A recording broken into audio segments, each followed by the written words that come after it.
মারে বদলি মার সার বিচার চাই আমি ফাঁসি চাই আমি আমরা বাধা দিছি মাপ চাইছি তোরা হায়রে লোক করক নে আমরা তোর কাছে আচুরাত করি পরে হে দাউলে এবার হায়রে লোকরে হাবডা কুবাইছে লিপনের বোনের জামাই দুজন মারা গেছে। দর্শক বন্ধুরা, আমি বারবার বলি যে আপনারা আত্মীয় স্বজনের মধ্যেই কিংবা আপন মানে একদম নিকটত আত্মীয় স্বজনের মধ্যেই কোনো লেনদেন করবেন না।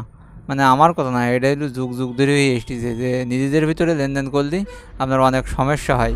যেমন এই ঘটনায় অনেক সমস্যা হয়েছে।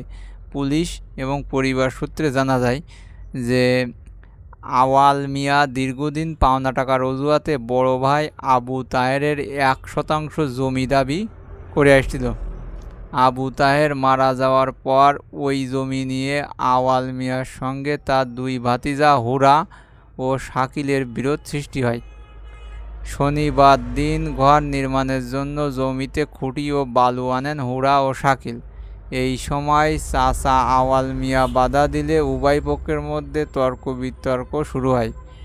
আওয়াল মিয়া ও তার পরিবারের 10-12 জন লোক লাঠি ও দা নিয়ে হামলা চালায়। ধারালো দাঁড় কোপে গুরুতর আহত হন দুই ভাই।